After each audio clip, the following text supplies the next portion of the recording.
Good morning, everyone. Dr. T here with Movement RX. I am sorry for those that were expecting this at 8:30. I usually stream this via Restream, and I had some trouble early on this morning with Restream. So got those problems resolved, and here I am. We adapt and overcome, right? So today is a really short and sweet episode on how to exercise when you're pinched for time. That is actually a really common question I get because I work with really busy leaders, and busy in the sense of like their life is full. Or they're not trying to make themselves busy, but they run businesses, they're politicians, right? They run departments and they're pinched for time. And oftentimes their time isn't their own. And when they come home, they want to be with their families. So how do they implement getting more exercise into their day, let alone other well-being behaviors? So this is where my team and I are pretty good at working with leaders, and why we work with leaders, because we know that a leader's well-being, a lot of studies show that a healthy leader creates healthy outcomes in an organization and just lasts in their business, right? Who out there wants to live, lead, and actually last and have some longevity? So that's what today is about. I do want to give a little shout out. I just came from Sand Dunes National Park, which is a really amazing national park. If you've never been, it's in Colorado. It's like 3 hours from where we live, but it's like one of the most remarkable places, probably national parks I've been to in a long time. And we've been to a few this year already. But there's a coffee shop on the way called Root Coffee.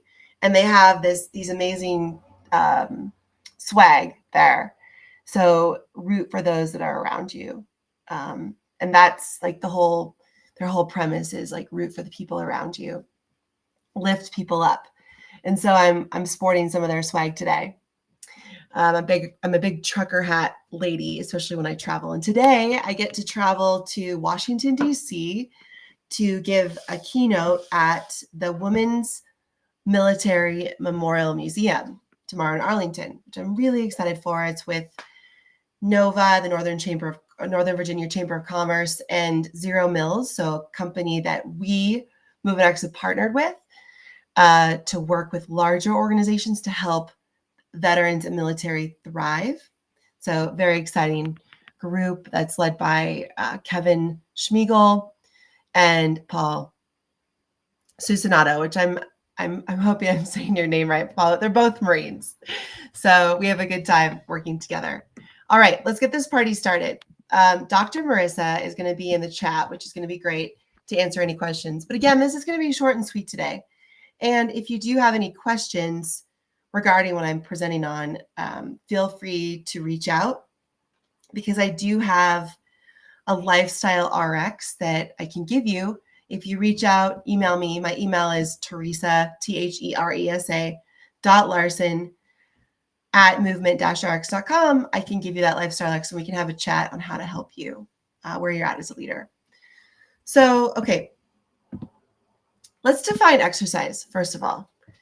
So exercise, by the dictionary definition, is a planned, structured, and repetitive physical activity that's intended to improve or maintain physical fitness. It's a subset of physical activity, which is any bodily movement that uses skeletal muscles and requires energy. Exercise involves making your muscles work and burning calories. So that could be walking. That's definitely not sitting, right? Which is what, being sedentary is a problem in our country. But it's walking, running, lifting weights, Zumba, right? What is your form of exercise? Actually, what I want to ask you, and you can put this in the chat, is what does that look like for you?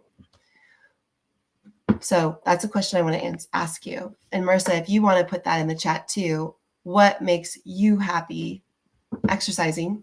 One, what does exercise look like for you?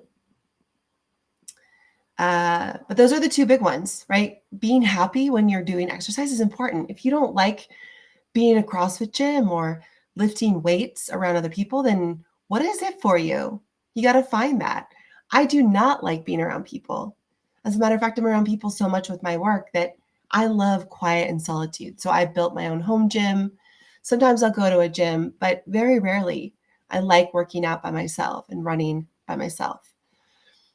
Okay, so we defined exercise, but that's going to look different for everyone. Exercise essentially is when you're burning energy and you're stressing your musculoskeletal system. And actually, I mean, exercise benefits all of the 9 systems of the body.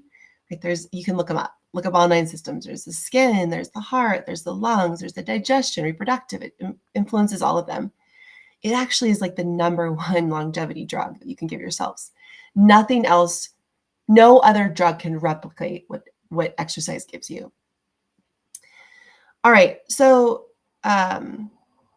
looking at your like the areas that you want to focus on though. So while you learning what makes you happy and what exercise looks for you, for longevity, there's a couple key areas of the body that you want to keep strong for purposes of being able to get on and off the ground, reduce risk for falls, and so on and so forth. So it turns out thigh strength, like front leg strength, particularly the quad, but I would just say thigh, glute area, and grip strength is really important for longevity. Why grip strength? Well, grip strength is something that if it can tell how strong your forearms and arms are, right? We need our arms to pick things up. I have really heavy boys, and I'm not a young parent. I want to be healthy for the long haul. Now, how do you know if you have good grip strength? Well, there's these grip things that you can get. I'm sure Marissa can put the example of what a tester for grip is in the chat. But the way I do it functionally is just hang from a pull-up bar. Can you hang from a pull-up bar for at least 30 seconds, if not a minute? Yeah, can you hang from a pull-up bar this way or this way with hanging your whole body weight for 30 seconds to 1 minute? So that would be the goal. So the other part is that you want to get this exercise in.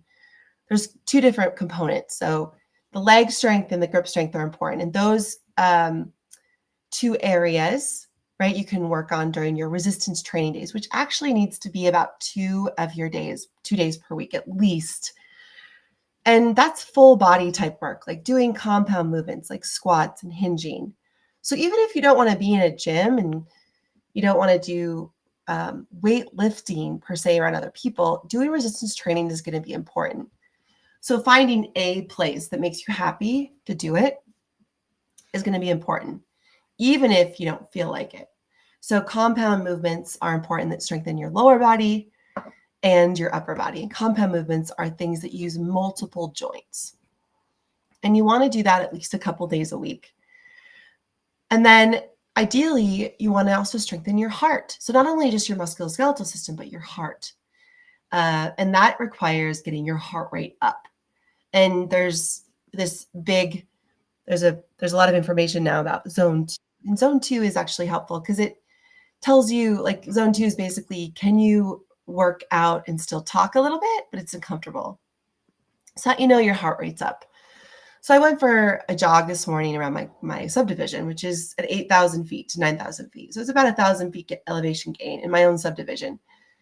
And I could talk, right? But I was talking to my dogs.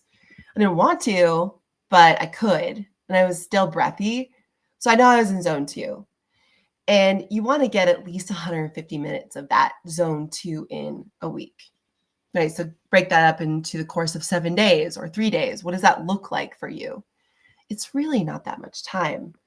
It could be 20 minutes a day. It could be 10 minutes a day. More than 10 minutes a day. But it could be 20 minutes a day, 30 minutes a day. What does that look like for you? Now, for people that are busy and live full lives, are like, well, how do I even fit that in to my day? Because taking 2 days to strength train, right, is, especially if you're a politician and you're doing press conferences and traveling all over the place, or you're traveling a lot for work, or you're a keynote speaker, or you're running a business, 2 days a week of strength training, 150 minutes of aerobic work. How do you fit that in? Here's strategies. So one, everyone's got to sleep a little, right? And actually, sleep is one of the most important things. We don't talk about that a lot on this episode, but if you follow us, Dr. Marissa Ruscott is she owns the sleep space and talks a lot about that. And we have different videos on that too on YouTube that you can look up on our website, Movement RX. But so pending you get a lot of sleep, like at least 7 hours of sleep a night at a minimum is really important. Like you want to make that a sacred space because that will improve your cognitive ability and the energy to work out, right? And also your ability to make better choices with food. So sleep is primary. But for movement, how do you infuse movement into a day where you get up early and you get home late? And there's no light in the hours that you're at home. Okay, so if you have an animal, make sure you get up and walk the dog. Yeah, maybe it's 10 minutes earlier or 5 minutes earlier, but go out and walk the dog.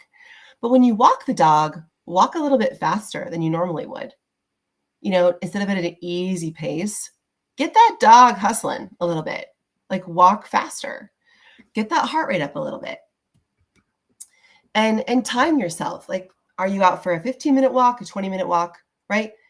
That could be enough if you walk at a good pace. Think of like on a 0 to 10 point scale, which is the rate of perceived exertion scale, 0 being no effort, 10 being max effort, you're going at a maybe 4 or 5 there. So you're a little breathy, but you're getting your heart rate up when you first wake up. And sure, drink your coffee on the way, whatever you want to do. I'd recommend waiting to drink coffee until after you get back. But hey, if that's what you want to do it. So walk your dog. Take your kids. If you don't have a dog, then if you have kids or a spouse or a significant other or want to talk to a friend, go out for a walk with your spouse or significant other or your kids. Make that a routine. Maybe not bright and early in the morning. Maybe that's not your time, but after you get home from work, no matter what time it is, right? Go for a walk. Go for a walk around the block. Do a few laps. But again, get that pace up a little bit. So it doesn't take much, right? The key is what I'm going to share with you here is you're going to infuse these things into your normal day. Like they just have to be part of your lifestyle. Movement has to be part of your lifestyle. It can't be, oh my gosh, I have to set a time 1 hour every day to do this or 45 minutes, 3 days a week. No, actually, there's ways you can infuse that 2 days of resistance training or compound movement resistance training to strengthen those legs and grip. And there's ways to improve getting that 150 minutes of aerobic activity throughout your day. And so what I would suggest, so walk your dog, walk your kids, walk your spouse at a moderate pace, time yourself. How long does it take? How many minutes do you get that in a week? Whether you do it first thing in the morning or at the end of your day. Those transition points in the day are like pretty crucial for things like this. In terms of taking, so during the day, phone calls, right? Instead of sitting at a desk and being on a Zoom call, see if you can shut off the screen and listen and be on the Zoom call while you walk around your office. Or if you have good reception, walking around your building outside. Being on calls just on the phone versus having to be on video. And who cares if you're a little breathy on the call? Now, if you do care, if you're people, I work with some people who their command presence matters, right? Like they have to be attentive. Okay, then walk around your office with a closed door with the video off. And if you want to have the video on, fine, just let people know you're getting up and moving. But video on or off, just get up and move around, okay? That will be, so right now, so I'm standing. So it's another alternative. Like if you're saying I could be stuck at a desk, right? Versus me walking around, I'm standing, which I'm actually burning more calories. I'm doing more for my musculoskeletal system standing than I would be sitting down. So if you can't walk around on an office call, then stand at a desk. And there's some really great standing workspace options. You can build your own, of course, which I've done, or buy a VariDesk. There's lots of different companies also that make standing workstations. I like the VariDesks. Okay, so walk and talk. So the other thing is when you're watching, if you like to watch shows or the news, in little increments. If you have some kind of bike or rower machine or treadmill, or can walk, right, and listen versus watch, right? Depending, some of you have Peloton, some of you have those, you can have a bike in front of your TV, some of you won't. But how can you get movement in while you're watching or downloading an episode of your favorite show at the end of the day? That's actually a great way to temptation bundle. Temptation bundling is really awesome in a sense that you add a little sugar to something you don't want like doing or don't feel like doing, like getting on your bike or walking on a treadmill or running. You just listen to your favorite audiobook or podcast or watch your favorite show while you're doing this exercise. We call it temptation bundling. It's actually really, really effective way to change behavior. But yeah, so if you're you come home at the end of the day and you're like, you shut down, you want to watch the news or some TV, great. But do that while you're moving. And that you get a dopamine boost from both, right? Of watching your favorite show, but also the exercise you're getting. The other thing is, okay, so ditch the car. So walk more. If there's a little mart down the street, instead of walking or driving to the little mart to get groceries or extra things you need, walk to it. We have a little mailbox at the end of our subdivision. Instead of driving to it, right, I'll walk to it. And again, walk at a moderate pace. Park further away in the parking lots and walk. Take the stairs versus the elevator. Simple things like that can accrue time. And what I would suggest is keep a little movement journal. Like, start this week of just how many times are you walking and for how long? And do you achieve that zone 2, right? So how many minutes are you walking? And how many of those minutes are in the zone 2 region, which is heart rate's up and you feel a little breathy, but you can still chat. Okay, take the stairs, like I said, as often as possible versus the elevator. I do that a lot in the airports, even with all my bags. I don't care because everyone's on the escalator. Why not take the stairs? I'm going to be sitting a lot anyway in the airplane. I'm going to be having to do that today anyway. Use breaks wisely. So stand more. And if you can stand more at work, do it, right? I don't suggest all day standing, right? You're born to move. So maybe just start with an hour standing a day, and then each week add an hour. And there are days when I get into flow or deep work where I need to sit. But on meetings and things like this, I stand. And then downtime. When you have downtime, make sure that you're not just on your phone or looking at a screen.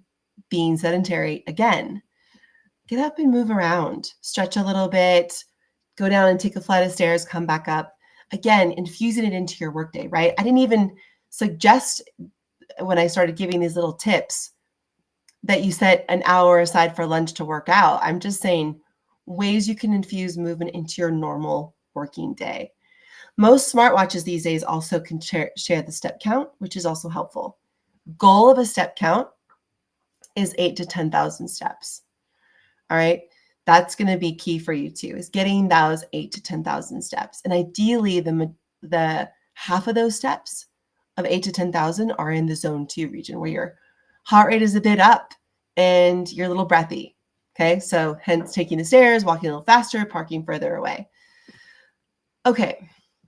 So now let's talk about, that's the walking and moving more is more for the heart, right? And also standing does stress your musculoskeletal system. That is for sure. But nothing like resistance training, which is going to be really important for stimulating muscle protein synthesis, which is really important to preserve muscle as you age. And I know a lot of aging leaders really struggle with atrophy of muscle. You got to get in the resistance training and you got to figure out a way to like it. So the temptation bundling is actually helpful.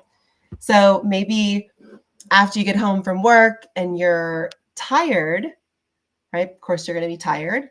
Everyone's tired when they get home from work. You got to boost that energy up a little bit. So instead of saying, I don't feel like it, ditch that excuse and grab a kettlebell, right? Grab some dumbbells and start to do 2 compound movements, one for your lower body, one for your upper body. and just do it for 7 to 10 minutes. I love the Tabata. Tabata is 20 seconds of work, 10 seconds of rest. 20 on, 10 off. Right? You can do different time frames, but it's typically 20 seconds on, 10 seconds off. 20 seconds of a compound movement for the lower body, 10 seconds off. 20 seconds of a compound movement of the upper body, 10 seconds off. You do that for 7 to 10 minutes. That's it. So start with that, especially if you're going to do this at the beginning of the day or at the end of the day. You could even infuse some Tabatas in the middle of your day. Now, Tabatas aren't the only example. I'll give more in a little bit, but the point is think of like really short resistance training bouts. Even though I want you to do 2 sessions of resistance training a week at around 45 minutes on average, you may not start there. And you can actually break it up during your day. You could do 3 to 4 10-minute bouts of exercise, 1 20-minute bout, 2 10-minute bouts, right? It could be 20 minutes in the morning, 20 minutes in the evening, or it could be spread out over the course of a week where you just do 10 minutes, right, every morning. Most likely, though, the best part is that you're going to want to do a little bit more as you get used to this. But the thing is, give yourself something really easy to bite off. A 7 to 10-minute workout is doable. I know some of you spend more time in the bathroom than that. So this is totally doable. And the key is you can't wait till you feel like it. You just got to do it. So literally, I've got kettlebells downstairs in their bottom floor. And if I'm pinched for time, I'll do squats and I'll do a press overhead. And I'll just set my timer on my watch. I like to have a watch versus using my phone because I don't want to be relying on my phone for everything. And I'll do 20 seconds of work squatting with a kettlebell. And I'll do 10 seconds of rest, 20 seconds of pressing overhead with a kettlebell, 10 seconds of rest. And I'll do that for, again, 7 to 10 minutes. Sometimes I'll even do longer, depending on how I feel. But I don't wait to feel like it to start. I just do it. I don't let my mind get in the way. So for the resistance training piece, that might take a little while for a lot of you to accrue the time, because I know a lot of you love aerobic work and getting that heart rate up and feeling like you're on a Stairmaster, elliptical, or running. Well, let's get some resistance training into to build and keep that, not necessarily build, but strengthen the muscle you have, because that is what's going to carry you along with your heart the long term in life, for longevity, the long game in life, I should say. But start with 10 minutes of resistance training, just a couple days a week, and work to accrue that time to about 40 to 50 minutes, right, in a day, or over the span, right, of a week. Think of 2 45-minute sessions. That's 90 minutes. How do you fit that in over the course of a week? Just get it in, and you'll see the difference. The other form of resistance training is called EMOMs, every minute on the minute. So you could do that for your 7 to 10 minutes. Every minute on the minute, you do 15 reps of a fairly heavy, a weight that you can do for 15 reps, that you have a little bit of gas left in the tank after 15 reps, but not too much. And you do that 15 reps, 10 to 15 reps, 1 minute. The rest of the time you wait. The rest of that minute you wait. The next minute you do a different compound movement, 10 to 15 reps, wait, right? You could even make those reps short, less, but make them heavier, right? As you get older, the heavier, the better. But you still want some gas left in the tank. The younger you are, you probably want to go to a little bit of failure.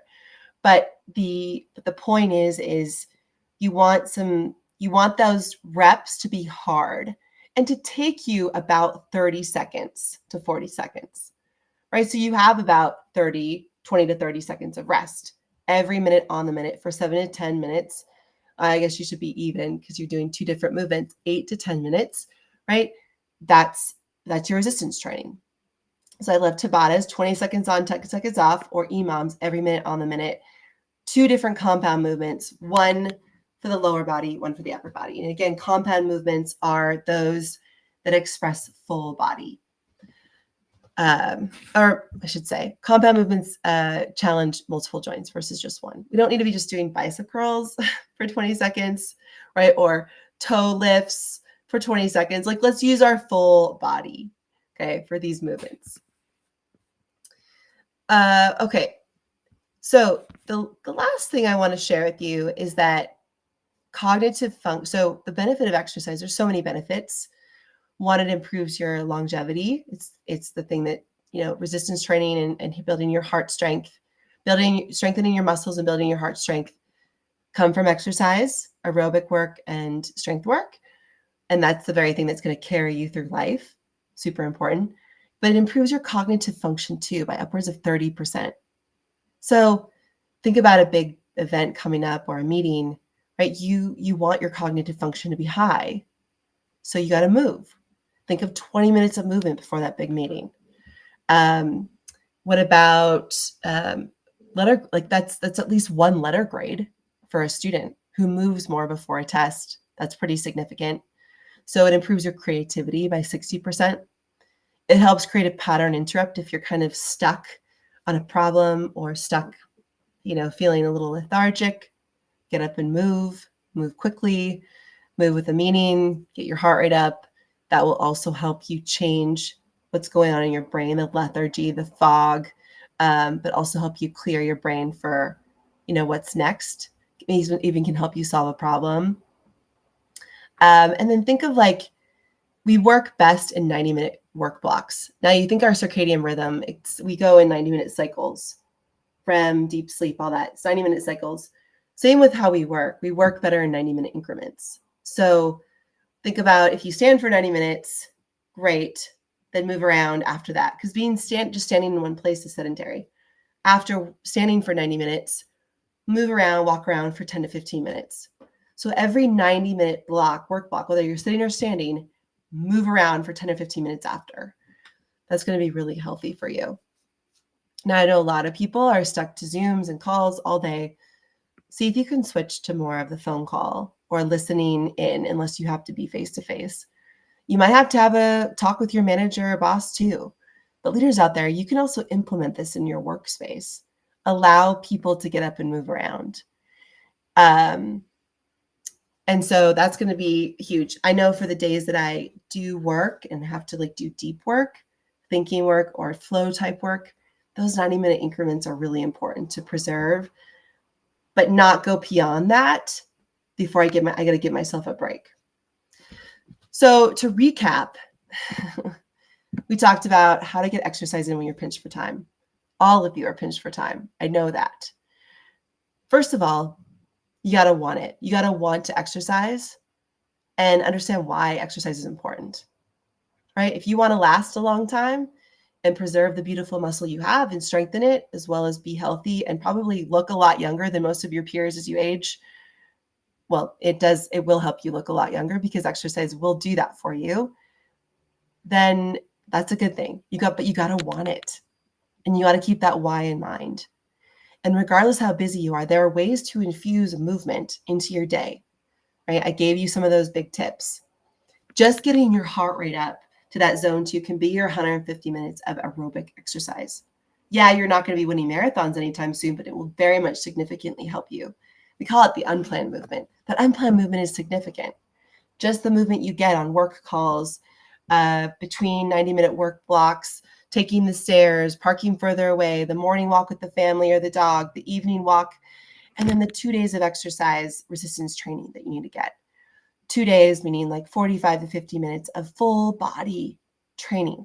You can split that up into the course of a week too, but how can you infuse more resistance training into your week?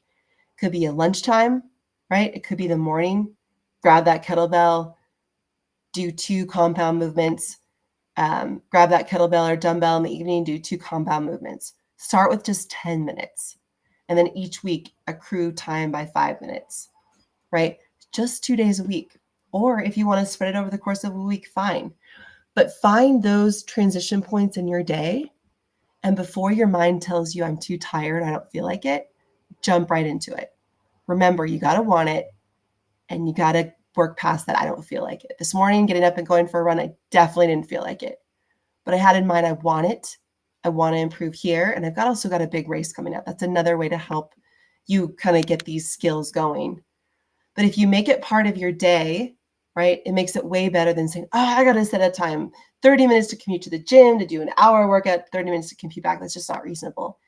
Make it part of your daily routine. Put the equipment in your office, put the equipment at home, but you got to want it. And there's nothing like temptation bundling, again, to kind of, help sweeten the pot. You've got watching TV while you're working out, listening to good music or podcasts. When I do my long runs for this race coming up, listening to my favorite podcast is really helpful. That's a temptation bundle. Plus, it's alone time, which in my household is really nice with 2 little boys. Okay, that is all I got for you today. We went for 30 minutes. Wow. Thank you for your patience. This will be also turned into a blog. It's on YouTube.